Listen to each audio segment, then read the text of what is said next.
Selamat pagi, saudara sekalian. Kita jumpa lagi dalam pembelajaran klinik refraksi 2, pokok bahasan ketiga tentang cover test atau uji tutup. Tujuan yang hendak dicapai dalam penyelenggaraannya merupakan satu upaya untuk mengetahui apakah penderita yang sedang kita hadapi itu memiliki mata ortoporia ataukah heteroporia. Dalam hal ini, ortoporia diartikan sebagai kedudukan bola mata yang normal, sedangkan heteroporia diartikan sebagai kedudukan bola mata abnormal atau sering disebut sebagai strabismus laten atau juling yang tersembunyi. Pembelajaran ini akan saya bagi menjadi beberapa sub pokok bahasan. Dan pokok bahasan pertama tentang kedudukan bola mata normal.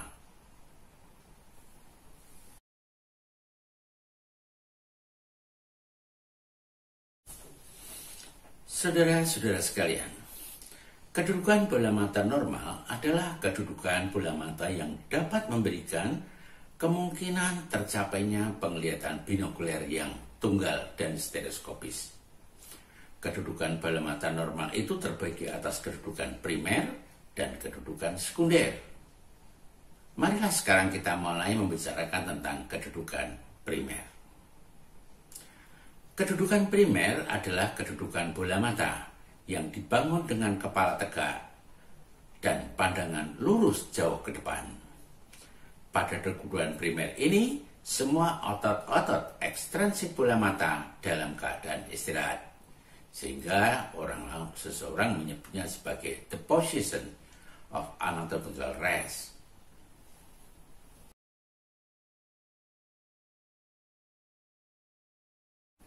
Di samping kedudukan primer, kita akan kenali tentang kedudukan sekunder. Kedudukan sekunder adalah kedudukan di mana seseorang itu matanya tidak memandang lurus ke depan, tapi bisa samping kanan, kiri, atas, bawah, atau atas kanan, atas kiri, dan seterusnya. Jadi ada satu kedudukan di mana kedudukan primer tadi memandang lurus jauh ke depan, sedangkan kedudukan sekunder ada bisa memandang kemana-mana. Ya, tetapi bagaimanapun arah pandangannya, matanya selalu sejajar gitu.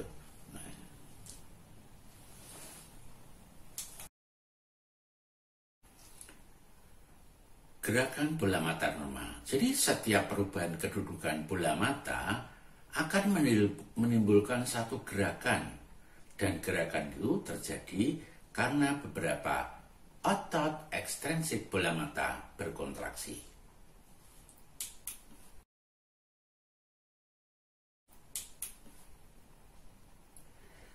Seperti gambar berikut ini, kontraksi otot pada kedudukan sekunder. Jadi gambar nomor 1 itu menunjukkan bahwa dia sedang melihat jauh. Kemudian gambar kedua dia merubah pandangannya dari lurus ke depan, dia melirik ke arah kiri atas, ya, gambar 2A. Pada saat itu yang kontraksi adalah right superior rectus, singkat RSR, ya. Sedangkan mata yang satunya yang kontraksi adalah left inferior obliquus. Jadi di singkatan semua, jadi Anda nanti pelajari membuka sebelumnya tadi, anatomi mata tadi. Jadi R yang depan itu tanda right, artinya kanan. Sedangkan L yang depan itu left, nah itu kiri artinya. Sedangkan S itu superior, sedangkan R itu rectus. Jadi Anda bisa membaca misalnya RIR, nah, gambar 2H, right inferior rectus plus left inferior rectus. Sekarang coba kita lihat gambar 2F, LIR plus RSO, artinya left inferior rectus, dan right superior obliquus. Jadi Anda bisa melihat gambar yang tadi di anatomi sekilas tadi tentang otot-otot ekstrinsik tadi, ya. Jadi yang kontraksi itu maksudnya ototnya narik begitu. Jadi kalau ototnya narik, dia langsung matanya, misalnya coba gambar 2G. Jadi kalau right superior rectus dan left superior rectus itu kontraksi bareng, itu matanya akan naik ke atas gitu, ya.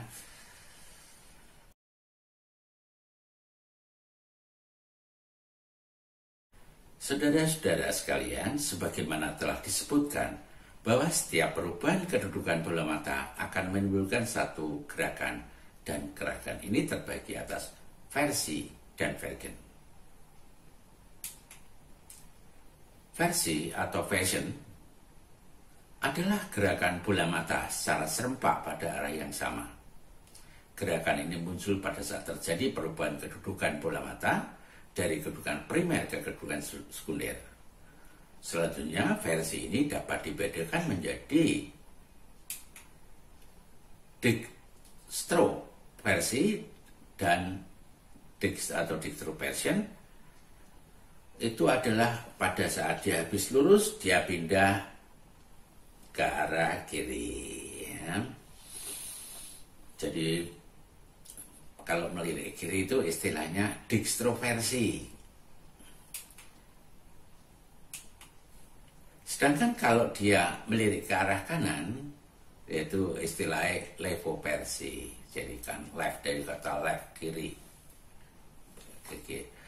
Kalau dia kiri, left kiri, nah ya maksudnya ke sana.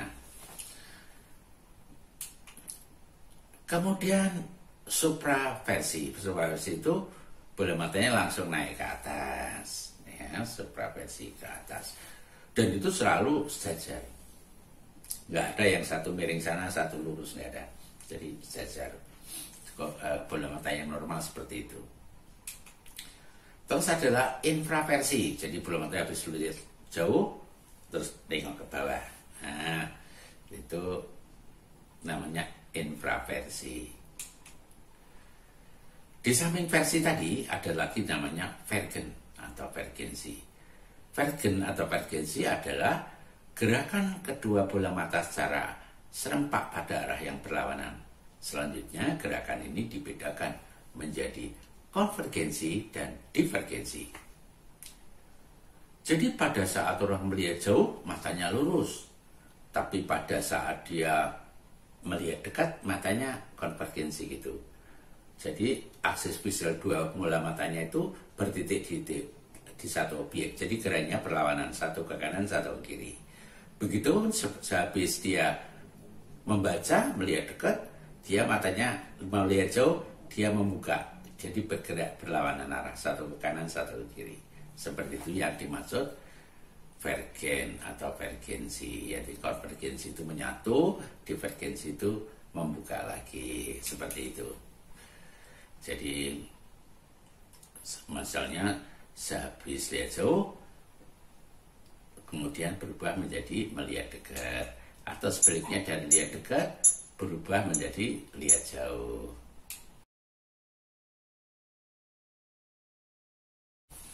Saudara-saudara sekalian, sekarang kita memasuki subpokok bahasan kedua, yaitu tentang landasan teori, kedudukan dan gerakan bola mata heteroporia. Jadi bola mata heteroporia itu pada saat dia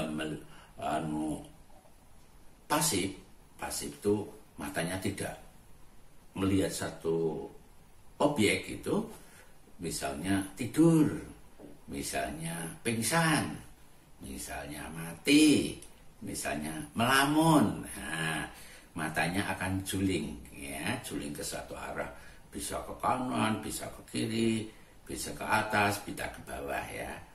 Jadi itulah posisi istirahat dari bola mata heteroporia. Sedangkan posisi istirahat dari bola mata ortoporia kan lurus ya, tidur ya lurus terus, ini enggak, ini juling. Jadi bisa ke kanan, bisa ke kiri.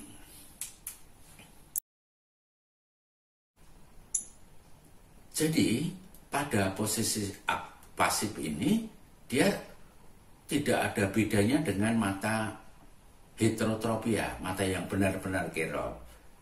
Tapi pada saat dia posisinya aktif, bola matanya lurus kayak orang normal, melihat ke kiri, ya ke kiri, kanan, atas, semua sejajar ya. Jadi kenapa kok bisa begitu sih gitu ya? Jadi pada setiap perubahan kedudukan bola mata dari posisi pasif ke posisi aktif atau sebaliknya akan menimbulkan satu gerakan yang disebut duksi. Jadi ingat, duksi itu gerakan satu bola mata. Jadi bola mata yang juling itu dia bergerak lurus, maksudnya mengambil posisi itu.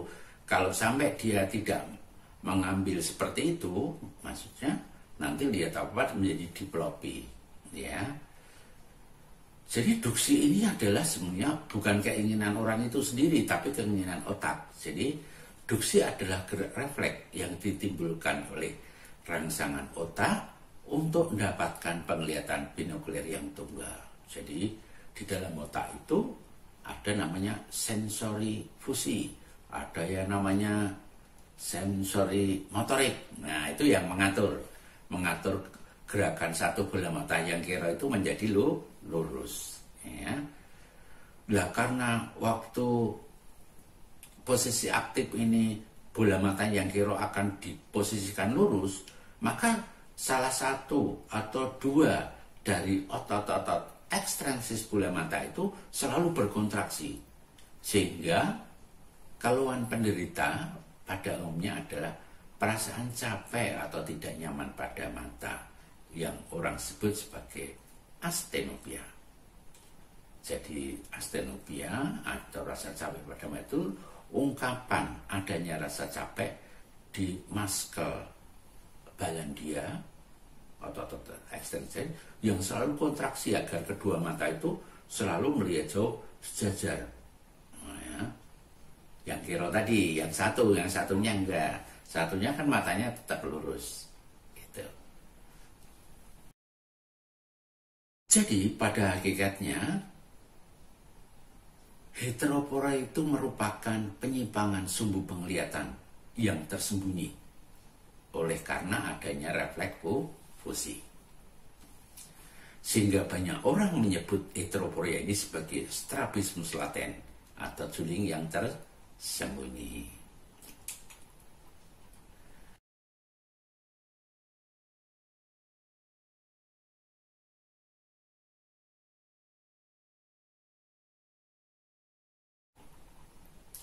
Sekarang kita memasuki subpokok bahasan ketiga, mengenal ciri-ciri mata ortoporia dan heteroporia.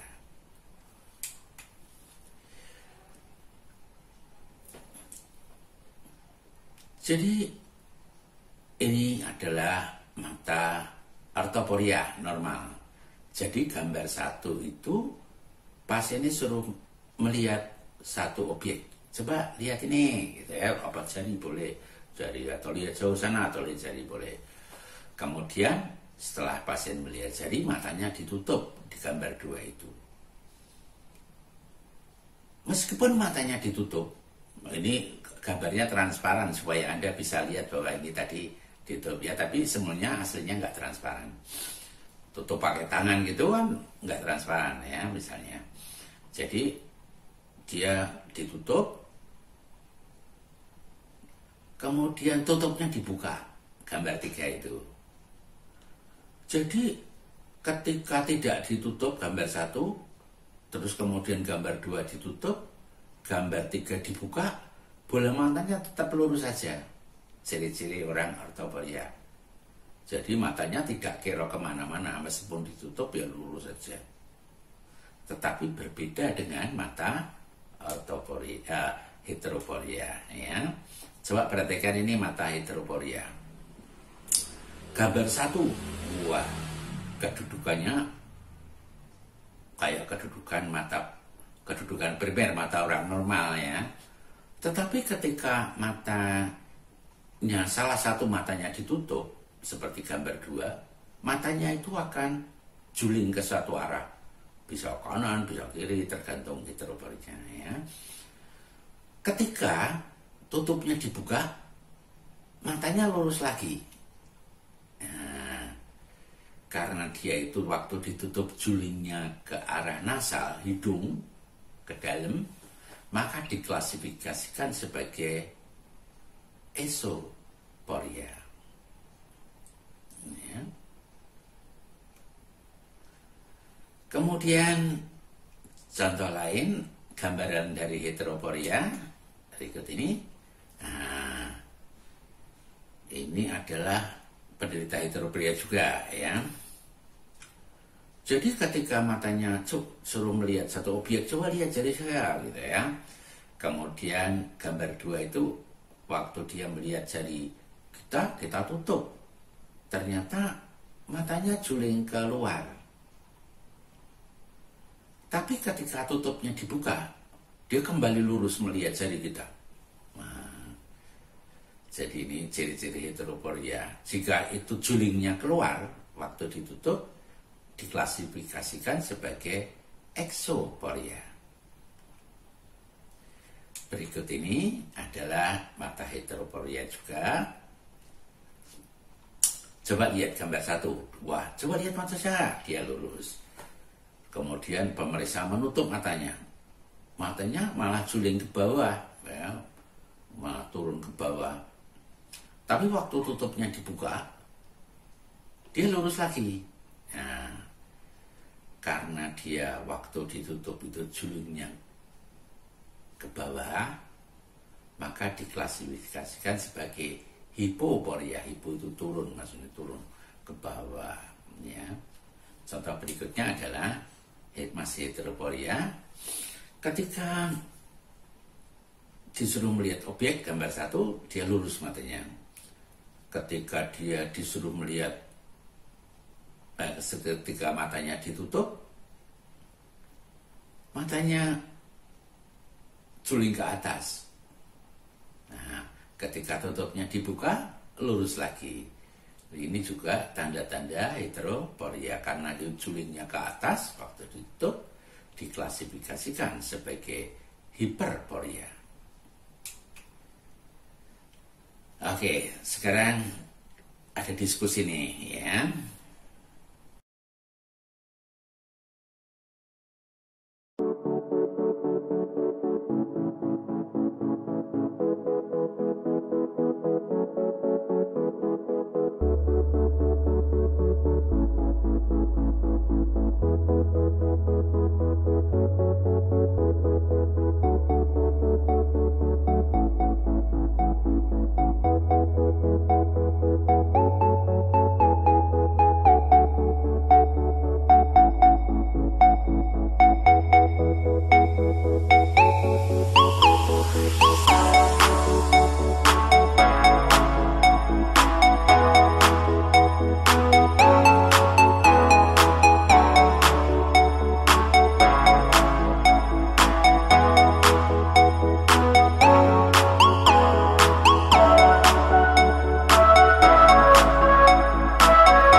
Saudara-saudara sekalian, yang telah saya sampaikan tadi adalah landasan teori tentang bagaimana membedakan kedudukan bola mata normal dan abnormal pada mata ortoporia dan heteroporia. Sekarang, yang menjadi masalah adalah bagaimana mengimplementasikan teori dalam kegiatan praktek klinik. Pertama-tama, pasien diinstruksikan untuk melihat ke arah jari tangan pemeriksa. Jadi, coba lihat jari saya gitu.